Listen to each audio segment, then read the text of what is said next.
ನಮಸ್ಕಾರ, ಸಿಟಿವಿ ನ್ಯೂಸ್ಗೆ ಸ್ವಾಗತ. ಇದೀಗ ಮುಖ್ಯಾಂಶ. ಈಗಾಗಲೇ ಸಮಯ ಬಹಳಷ್ಟಾಗಿದೆ. ಬಹಳ ವಿಜೃಂಭಣೆಯಿಂದ ಇವತ್ತು ಹಬ್ಬದ ವಾತಾವರಣ ಇವತ್ತು ಚಿಂತಾಮಣಿಯಲ್ಲಿ ಸೃಷ್ಟಿಯಾಗಿರ್ತಕ್ಕಂಥದ್ದು. ಇವತ್ತು ಕೆಂಪೇಗೌಡರನ್ನ ಕೇವಲ ಒಂದು ಜಾತಿ ವರ್ಗಕ್ಕೆ ಸೀಮಿತವಾಗಿ ಇರಿಸದೆ ನಾವೆಲ್ಲರೂ ಇವತ್ತು ಇದರಲ್ಲಿ ಭಾಗಿಯಾಗ್ತೀವಿ ಅಂತ ಹೇಳಿ ಇವತ್ತು ಚಿಂತಾಮಣಿ ಸಮಸ್ತ ನಾಗರಿಕ ಬಂಧುಗಳು ಎಲ್ಲರೂ ಇವತ್ತು ಪಕ್ಷಾತೀತವಾಗಿ ಪಕ್ಷರಹಿತವಾಗಿ ಇವತ್ತು ಈ ಕಾರ್ಯಕ್ರಮದ ಯಶಸ್ಸಿಗೆ ಸಹಕರಿಸಿದ್ದೀರ. ನಾನು ಮತ್ತೊಮ್ಮೆ ತಮಗೆಲ್ಲರಿಗೂ ನನ್ನ ಹೃದಯಪೂರ್ವಕವಾದಂತ ಅಭಿನಂದನೆಗಳು ಮತ್ತು ಧನ್ಯವಾದಗಳನ್ನ ತಿಳಿಸಲಿಕ್ಕೆ ಬಯಸ್ತೇನೆ. ಇವತ್ತು ಯಾವುದೇ ಒಂದು ಸಮಾಜದ ಚಿಂತಕರು ಸಾಧಕರನ್ನ ನೆನೆಸ್ಕೊಳ್ತಕ್ಕಂಥ ಅವರ ಜಯಂತ್ಯೋತ್ಸವ ಅಥವಾ ಇತರೆ ಕಾರ್ಯಕ್ರಮಗಳು ಆಲೋಚನೆ ಮಾಡಿದಾಗ ಸಮಾಜದ ಪ್ರತಿಯೊಬ್ಬರು ಎಲ್ಲ ಜಾತಿ ವರ್ಗದವರು ಯಾವುದೇ ಭೇದ ಭಾವ ಇಲ್ಲದೆ ಆ ಕಾರ್ಯಕ್ರಮದಲ್ಲಿ ಭಾಗವಹಿಸ್ತಕ್ಕಂಥದ್ದು ಮತ್ತು ಆ ಕಾರ್ಯಕ್ರಮವನ್ನ ಯಶಸ್ವಿಗೊಳಿಸ್ತಕ್ಕಂಥ ಕೆಲಸ ಮಾಡ್ತಕ್ಕಂಥದ್ದು ಬಹಳ ಮುಖ್ಯ. ಯಾಕಂದ್ರೆ ಇವತ್ತು ಸರ್ಕಾರ ಇವೆಲ್ಲ ಕಾರ್ಯಕ್ರಮಗಳನ್ನ ಆಯೋಜಿಸಿರ್ತಕ್ಕಂಥದ್ದು ನಮ್ಮ ಮುಂದಿನ ಪೀಳಿಗೆಗೆ ಈ ಒಂದು ಸಾಧಕರು, ದಾರ್ಶನಿಕರು ಇವರೆಲ್ಲರ ಪರಿಚಯ, ಅವರ ಕೊಡುಗೆ, ಅವರ ಸಾಧನೆಯನ್ನ ಅವರ ಮುಂದೆ ತೆರೆದಿರ್ತಕ್ಕಂಥದ್ದು, ಅವರು ಅದನ್ನು ಅನುಕರಣೆ ಮಾಡ್ತಕ್ಕಂಥದ್ದಕ್ಕೆ ಅನುಕೂಲ ಆಗಲಿ ಅಂತಕ್ಕಂಥ ಉದ್ದೇಶದಿಂದ ಇವತ್ತು ಈ ಕಾರ್ಯಕ್ರಮಗಳನ್ನ ಇವತ್ತು ರಾಷ್ಟ್ರೀಯ ಹಬ್ಬಗಳ ಆಚರಣಾ ಸಮಿತಿಯ ಆಧ್ವರ್ಯದಲ್ಲಿ ಮಾಡ್ತಕ್ಕಂಥದ್ದು. ಇದು ಯಾವುದೇ ಒಂದು ಜಾತಿಗೆ ಸೀಮಿತವಾಗಿ ಈ ಕಾರ್ಯಕ್ರಮಗಳನ್ನ ಆಯೋಜನೆ ಮಾಡ್ತಕ್ಕಂಥದ್ದಲ್ಲ. ಇವತ್ತು ಸಮಾಜ ಇವತ್ತು ನಮ್ಮಲ್ಲಿರ್ತಕ್ಕಂಥ ಭಾಷಾ, ಜಾತಿ, ವ್ಯವಸ್ಥೆ ಇವೆಲ್ಲದರ ನಡುವೆ ಒಂದು ವೈವಿಧ್ಯವಾಗಿರ್ತಕ್ಕಂಥ ಒಂದು ಸಮಾಜದಲ್ಲಿ ನಾವೆಲ್ಲರೂ ಒಟ್ಟಾಗಿ ಭವ್ಯ ಭಾರತವನ್ನ ನಿರ್ಮಾಣ ಮಾಡ್ತಕ್ಕಂಥದ್ದಕ್ಕೆ ನಾವೆಲ್ಲರೂ ಒಟ್ಟಾಗಿ ಇರಬೇಕು ಅಂತಕ್ಕಂಥ ದೃಷ್ಟಿಯಿಂದ ಇವತ್ತು ಈಗೆಲ್ಲ ಕಾರ್ಯಕ್ರಮಗಳನ್ನ ಸರ್ಕಾರಗಳು ಆಯೋಜನೆ ಮಾಡ್ತಕ್ಕಂಥ ಉದ್ದೇಶ. ಆ ಕಾರಣಕ್ಕಾಗಿ ನಾನು ಹೇಳ್ತಕ್ಕಂಥದ್ದು ಇಷ್ಟೇ, ಇವತ್ತು ಯಾವುದೇ ಒಂದು ಕಾರ್ಯಕ್ರಮ ಆದಾಗ ಇದು ನಮಗ್ ಸಂಬಂಧ ಇಲ್ಲ, ಅದು ಅವ್ರಿಗೆ ಮಾತ್ರ ಸೀಮಿತ ಅಂತಕ್ಕಂಥ ಉದ್ದೇಶ ಅಲ್ಲ. ಇವತ್ತು ಆ ರೀತಿ ಸಮಾಜವನ್ನ ಬೇರ್ಪಡಿಸ್ತಕ್ಕಂಥ ಉದ್ದೇಶ ಯಾರಿಗೂ ಇಲ್ಲ. ಸಮಾಜವನ್ನ ಇವತ್ತು ಸಾಧಕರ ರೂಪದಲ್ಲಿ ಪಾಶ್ಚಾತ್ಯ ಸಂಸ್ಕೃತಿ, ಪಾಶ್ಚಾತ್ಯ ಏನೋ ಆ ಒಂದು ಪ್ರಭಾವಕ್ಕೆ ನಾವೆಲ್ಲ ಒಳಗಾಗಿದ್ದೀವಿ. ಅದರಿಂದ ನಮ್ಮ ಮಕ್ಕಳು ಇವತ್ತು ಪ್ರಭಾವಿತರು ಆಗಬಾರ್ದು ಅಂತಕ್ಕಂಥ ದೃಷ್ಟಿಯಲ್ಲಿ ಈ ರೀತಿ ಸಾಧಕರ ಜಯಂತಿಗಳನ್ನ ಆಚರಣೆ ಮಾಡುವಂತ ಒಂದು ಕೆಲಸವನ್ನ ಇವತ್ತು ಎಲ್ಲ ಮಾಡ್ತಾ ಇದ್ದೀವಿ. ಬಹಳ ಸಂತೋಷ ಇವತ್ತು ಎಲ್ಲರೂ, ಯಾಕಂದ್ರೆ ನಾನು ನೋಡ್ತಾ ಇದ್ದೀನಿ ಸಭಿಕರಲ್ಲಿ ಇಂಥವ್ರು ಇಲ್ಲ ಅಂತಕ್ಕಂಥದ್ದಿಲ್ಲ. ಎಲ್ಲ ವರ್ಗದ ಜನ ಇವತ್ತು ಬಹಳ ಸಂತೋಷದಿಂದ, ಬಹಳ ಖುಷಿಯಿಂದ ಇವತ್ತು ಕಾರ್ಯಕ್ರಮದಲ್ಲಿ ಭಾಗವಹಿಸಿದ್ರು. ಕೆಂಪೇಗೌಡರು ಬಹುಶಃ ಆ ಕಾಲದಲ್ಲೇ ಅವರಲ್ಲಿದ್ದಂತ ದೂರದೃಷ್ಟಿ, ಒಂದು ಸಮಾಜ ಯಾವ ರೀತಿ ಇರಬೇಕು, ಒಂದು ಸಮಾಜ ಸುಶಿಕ್ಷಿತವಾಗಿ ಇರಬೇಕು, ಆರೋಗ್ಯಕರವಾಗಿ ಇರಬೇಕು ಅಂತಕ್ಕಂಥದ್ದಕ್ಕೆ ಎಲ್ಲ ವರ್ಗದ ಜನರ ಅವರ ಕುಲ ಕಸುಬು ಅಥವಾ ಅವರ ಕಸುಬಿಗೆ ಅನುಗುಣವಾಗಿ ಅವರಿಗೆ ಪ್ರತ್ಯೇಕವಾದಂತಹ ವ್ಯವಸ್ಥೆ ಮಾಡಿ ಅವರೆಲ್ಲರೂ ಇದ್ರೆ ಮಾತ್ರ ಈ ಸಮಾಜ ಅಂತಕ್ಕಂಥದ್ದನ್ನ ಮನಗಂಡಿರ್ತಕ್ಕಂಥ ಒಬ್ಬ ದಾರ್ಶನಿಕ ಕೆಂಪೇಗೌಡರು. ಅವರ ದೂರದೃಷ್ಟಿ, ಅವರ ಒಂದು ಸಮಾಜ ಯಾವ ರೀತಿ ಕಟ್ಟಬೇಕು ಅಂತಕ್ಕಂಥ ಒಂದು ಕನಸನ್ನ ಕಂಡಿದ್ರು ಅಂತಕ್ಕಂಥದ್ದು ಇವತ್ತು ನಾವೆಲ್ಲರೂ ಕೇಳಿದೀವಿ. ಇವತ್ತು ನಾವು ಅದ್ರ ಬಗ್ಗೆ ಗುಣಗಾನ ಮಾಡ್ತಾ ಇದ್ದೇವೆ. ಆದ್ರೆ ಇವತ್ತು ಸಮಾಜ ಕಟ್ತಕ್ಕಂಥದ್ದು ಇಲ್ಲಿಗೆ ನಿಂತಿಲ್ಲ.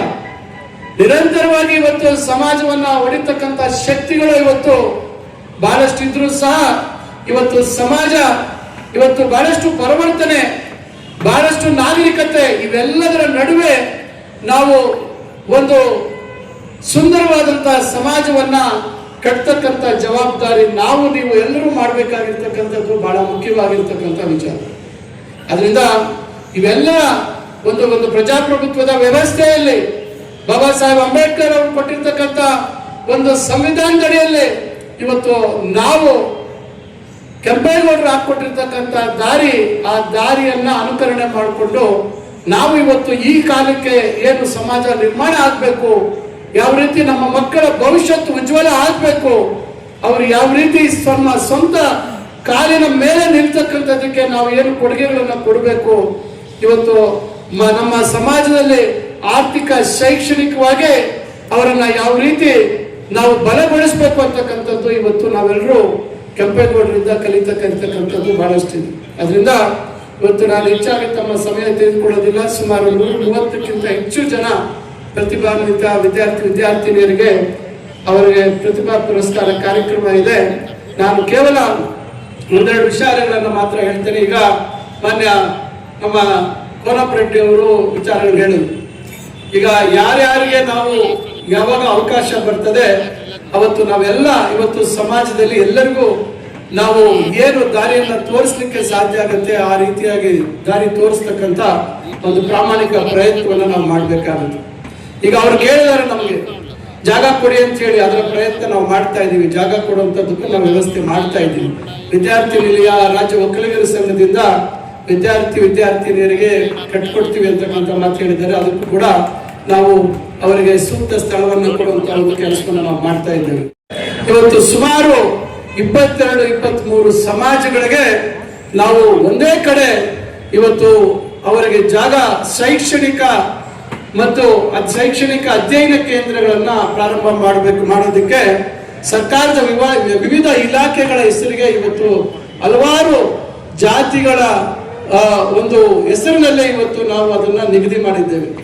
ಇವತ್ತು ಇದಕ್ಕೂ ಅಷ್ಟೇ ನಾವು ಕೆಂಪೇಗೌಡರ ಹೆಸರಿನಲ್ಲೇ ಇವತ್ತು ನಾವು ಒಕ್ಕಲಿಗ ಸಮುದಾಯಕ್ಕೂ ಕೂಡ 1 ಎಕರೆ ಜಾಗವನ್ನು ನಾವು ನಿಗದಿ ಮಾಡಿದ್ದೇವೆ. ಆದೇಶ ಕೂಡ ಆಗಿದೆ. ಇದರ ಜೊತೆಯಲ್ಲಿ ಇವತ್ತು ಇತರೆ ಜಾತಿಗಳು ಯಾವ್ಯಾವ ಜಾತಿಗಳ ಜನಸಂಖ್ಯೆ ಆಧಾರಿತವಾಗಿ ಇವತ್ತು ಪರಿಶಿಷ್ಟ ಜಾತಿಯ ಇವತ್ತು ಬಾಬು ಜಗಜೀವನ್ ರಾಮ್ ಅವರ ಒಂದು ಅಧ್ಯಯನ ಕೇಂದ್ರ ಮಾಡುವಂತದ್ದಕ್ಕೂ 1 ಎಕರೆ ಕೊಟ್ಟಿದ್ದೀವಿ. ಅಲ್ಪಸಂಖ್ಯಾತರಿಗೆ ಅವರ ಜನಸಂಖ್ಯೆ ಅನುಗುಣವಾಗಿ ಅವರಿಗೆ 1 ಎಕರೆ ಕೊಟ್ಟಿದ್ದೀವಿ. ಇವತ್ತು ಬ್ರಾಹ್ಮಣ ಸಮಾಜಕ್ಕೆ ಅವರಿಗೆ 20 ಗುಂಟೆ ಜಾಗ ಕೊಡುವಂತ ಕೆಲಸ ಮಾಡ್ತಾ ಇದ್ದೀವಿ, ಕೊಟ್ಟಿದ್ದೀವಿ. ಈಗಾಗಲೇ ಆದೇಶ ಆಗಿದೆ. ಇವತ್ತು ವೈಶ್ಯ ಸಮುದಾಯಕ್ಕೆ 30 ಗುಂಟೆ, ಹಿಂದುಳಿದ ವರ್ಗಗಳ ವಿವಿಧ ಸಮುದಾಯಗಳಿಗೆ ಎಲ್ಲರಿಗೂ ಇವತ್ತು 10 ಗುಂಟೆಯಿಂದ ಹಿಡಿದು 5 ಗುಂಟೆ, 10 ಗುಂಟೆ, 20 ಗುಂಟೆ, 30 ಗುಂಟೆ ಇವತ್ತು ಬಲಿಜ ಸಮಾಜಕ್ಕೂ ಕೊಟ್ಟಿದ್ದೀವಿ. ಈ ರೀತಿ ಇಂಥ ಸಮಾಜಕ್ಕೆ ನಾವು ಕೊಟ್ಟಿಲ್ಲ ಅಂತಕ್ಕಂಥದ್ದೆಲ್ಲ ನಮ್ಮ ತಾಲೂಕಿನಲ್ಲಿ ಇರ್ತಕ್ಕಂಥ ಎಲ್ಲ ಸಮುದಾಯಗಳಿಗೆ ಸ್ಥಳವನ್ನ ನಿಗದಿ ಮಾಡಿ ಆದೇಶಗಳನ್ನು ಮಾಡಿದ್ದೇವೆ. ಇನ್ನು ಕೆಲವು ಸಣ್ಣ ಸಮುದಾಯಗಳನ್ನ ಬಿಟ್ಟು ಹೋಗಿದೆ. ಅದಕ್ಕೂ ಕೂಡ ನಾವು ಮುಂದಿನ ದಿನಗಳಲ್ಲಿ ಅದಕ್ಕೂ ಕೂಡ ಕೊಡುವಂತ ವ್ಯವಸ್ಥೆ ಮಾಡ್ತಾ ಇದ್ದೀವಿ. ಮತ್ತು ಎಲ್ಲಾ ಸಮುದಾಯಗಳವರು ಅಲ್ಲಿ ಕಾರ್ಯಕ್ರಮ ಮಾಡುವಂತದಕ್ಕೆ 3 ಎಕರೆ ಅಲ್ಲಿ ಎಲ್ಲರೂ ಅಲ್ಲಿ ಉಪಯೋಗಿಸುವಂತದಕ್ಕೆ ಅದಕ್ಕೂ ಕೂಡ ನಾವು ಅಲ್ಲಿ ಜಾಗ ನಿಗದಿ ಮಾಡುವಂತ ಕೆಲಸ ಮಾಡಿದ್ದೀವಿ. ಯಾಕಂದ್ರೆ ನಾನು ಪದೇ ಹೇಳ್ತಾ ಇದ್ದೀನಿ, ಬಹಳಷ್ಟು ಸಭೆ ಸಮಾರಂಭಗಳಲ್ಲಿ ಪ್ರತಿಯೊಬ್ಬರು ಸಮುದಾಯ ಭವನ ಅಂತಕ್ಕಂಥ ಒಂದು ಮಾತು ಈಗ ಬಹಳ ಹಿಂದಿನ ಮಾತು. ಆದ್ರೆ ಈಗ ನಾವು ಸಮುದಾಯಗಳಲ್ಲಿ ನಮ್ಮ ಮಕ್ಕಳು ಭವಿಷ್ಯತ್ತು ರೂಪುಗೊಳ್ಳಬೇಕಾದ್ರೆ, ಮಕ್ಕಳ ಭವಿಷ್ಯತ್ತು ಉಜ್ವಲವಾಗಬೇಕಾದ್ರೆ ನಾವು ಅವರಿಗೆ ಶೈಕ್ಷಣಿಕವಾಗಿ ಅವರಿಗೆ ಶಕ್ತಿ ತುಂಬತಕ್ಕಂಥ ಕೆಲಸ ಆಗಬೇಕು. ಅವರಿಗೆ ಅಧ್ಯಯನ ಕೇಂದ್ರಗಳನ್ನ ಮಾಡಬೇಕು. ಕೌಶಲ್ಯಾಭಿವೃದ್ಧಿಗೆ ಏನು ಒತ್ತು ಕೊಡಬೇಕು ಆ ಒಂದು ಪ್ರಯತ್ನ ಮಾಡ್ತಕ್ಕಂಥದ್ದು ಆಗ್ಬೇಕು. ಅದಕ್ಕೆ ಹೆಚ್ಚು ಒತ್ತು ಕೊಡುವಂಥದ್ದು ಆಗ್ಬೇಕು ಅಂತಕ್ಕಂಥದ್ದು ನಮ್ಮ ಉದ್ದೇಶ. ಅದಕ್ಕೆ ಉದ್ದೇಶಪೂರ್ವಕವಾಗಿ ನಾವು ಅಲ್ಲೆಲ್ಲೂ ಸಮುದಾಯ ಭವನ ಅಂತಕ್ಕಂಥ ಹೆಸರನ್ನು ಪ್ರಸ್ತಾಪ ಮಾಡಿಲ್ಲ. ನಾವು ಸರ್ಕಾರದಿಂದ ಯಾವ್ಯಾವ ಸಮುದಾಯಕ್ಕೆ ಏನೇನು ಹಣ ಬರ್ತದೆ ಅದರ ಜೊತೆಗೆ ಆ ಸಮುದಾಯದವರು ಕೂಡ ತಮ್ಮ ವಂತಿಕೆಯನ್ನು ಹಾಕೊಂಡು ಒಂದು ಒಳ್ಳೆ ರೀತಿಯಲ್ಲಿ ಮಕ್ಕಳ ಭವಿಷ್ಯತ್ತು ರೂಪಿಸ್ತಕ್ಕಂಥದಕ್ಕೆ ಒಂದು ಪ್ರಯತ್ನ ಆಗಬೇಕು ಅಂತಕ್ಕಂಥದ್ದು ನಮ್ಮ ಉದ್ದೇಶ. ಆದ್ರಿಂದ ಇವತ್ತು ಇವೆಲ್ಲ ಮಾಡ್ತಾ ಇದೀವಿ. ನಾನು ನೆನಪು ಬರ್ತಾ ಇದ್ದೆ, ಕಳೆದ ವರ್ಷದ ವೇದಿಕೆಯಲ್ಲಿ ಹೇಳಿದೆ, ಮುಂದಿನ ವರ್ಷ ನಾವು ಭವ್ಯವಾದಂತ ಅಂಬೇಡ್ಕರ್ ಭವನಲ್ಲಿ ಕಾರ್ಯಕ್ರಮ ಆಯೋಜನೆ ಮಾಡ್ತೀವಿ ಅಂತಕ್ಕಂಥ ಮಾತು ಹೇಳಿದ್ರು. ಆದ್ರೆ ಕೆಲವು ಬದಲಾವಣೆಗಳನ್ನ ಅದು ಒಂದು ರೀತಿ ರಾಜ್ಯಕ್ಕೆ ಮಾದರಿಯಾಗಿರ್ಬೇಕು ಅಂಬೇಡ್ಕರ್ ಭವನ ಅಂತಕ್ಕಂಥ ಕನಸಿಂದ ಕೆಲವು ಹೆಚ್ಚುವರಿಯಾಗಿ ಕೆಲವು ಬದಲಾವಣೆಗಳನ್ನ ಅದಕ್ಕೆ ಸೇರಿಸ್ತಿರುವ ಕಾರಣದಿಂದ ಇನ್ನೆಲ್ಲ ಒಂದು ಅಂತಿಮ ಘಟ್ಟಕ್ಕೆ ಬಂದಿದೆ. ಬಹುಶಃ ಇನ್ನ ಹೆಚ್ಚು ಅಂದ್ರೆ 1 ತಿಂಗಳು ಒಳಗೆ ಬಹುಶಃ ನಾವು ಅದನ್ನ ಉದ್ಘಾಟನೆ ಮಾಡಬೇಕು ಅಂತಕ್ಕಂಥ ತೀರ್ಮಾನ ಮಾಡಿದ್ದೀವಿ. ಈಗಾಗಲೇ ಆಸನಗಳೆಲ್ಲ ಇವತ್ತು ಫಿಕ್ಸ್ ಆಗ್ತಾ ಇದೆ. ಸುಮಾರು 904 ಆಸನಗಳು ಇವತ್ತಲ್ಲಿ ನಾವು ಅಲ್ಲಿ ಜೋಡಣೆ ಮಾಡುವಂತ ಕೆಲಸ ಆಗ್ತಾ ಇದೆ. ಮತ್ತು ಅದನ್ನ ಒಂದು ರೀತಿ ಅಧ್ಯಯನ ಕೇಂದ್ರ, Ambedkar Bhavan and experience centre ಅಂತ ಹೇಳಿ ಒಂದು ಅಧ್ಯಯನ ಕೇಂದ್ರವಾಗಿ ಅದನ್ನ ರೂಪುಗೊಳಿಸಬೇಕು. ಬಹುಶಃ ರಾಜ್ಯದಲ್ಲೇ ಯಾರು ಮಾಡದೇ ಇರುವಂತ ಒಂದು ಪ್ರಯೋಗವನ್ನ ನಾವಿಲ್ಲಿ ಮಾಡ್ತಾ ಇದ್ದೀವಿ. ಇದು ಎಲ್ಲರಿಗೂ ಇದು ಒಂದು ರೀತಿ ಉಪಯೋಗ ಆಗಬೇಕು ಅಂತಕ್ಕಂಥ ದೃಷ್ಟಿಯಲ್ಲಿ ಇವತ್ತು ನಗರದ ಹೃದಯ ಭಾಗದಲ್ಲಿ ಬಹಳ ಆಧುನಿಕವಾಗಿ ಅತ್ಯುತ್ತಮವಾದಂತಹ ಸೌಲಭ್ಯಗಳನ್ನು ಒಳಗೊಂಡಂತೆ ಆ ವ್ಯವಸ್ಥೆ ಇವತ್ತು ಅಂತಿಮ ಒಂದು ಹಂತಗಳಲ್ಲಿದೆ. ಅದರಿಂದ ನಾನು ಕಳೆದ ವರ್ಷ ಹೇಳಿದಂಥ ಮಾತು ಬಹುಶಃ ನನಗೆ ನೆನಪಾಗಿ ಹೇಳ್ತಾ ಇದ್ದೀನಿ. ದಯವಿಟ್ಟು ಕಾರಣಾಂತರದಿಂದ ನಮಗೆ ವಿಳಂಬ ಆಗಿದೆ. ಆ ರೀತಿ ನಾವು ಈಗ ವಾಲ್ಮೀಕಿ ಭವನ ಕೂಡ ಕಾಮಗಾರಿಯನ್ನು ವೇಗವನ್ನು ಕೊಡ್ತಾ ಇದ್ದೀವಿ. ಅಂಬೇಡ್ಕರ್ ಭವನದ ಕಾಮಗಾರಿ ಕಡೆ ಹೆಚ್ಚು ಗಮನ ಆಗಿದ್ರಿಂದ ಅಲ್ಲಿ ಕಾಮಗಾರಿ ವಿಳಂಬ ಆಗಿದೆ. ಅದು ಕೂಡ ಬಹುತೇಕ ಬೇಗ ಪೂರ್ಣಗೊಳಿಸುವಂತ ಪ್ರಯತ್ನ ಮಾಡ್ತಾ ಇದ್ದೀವಿ.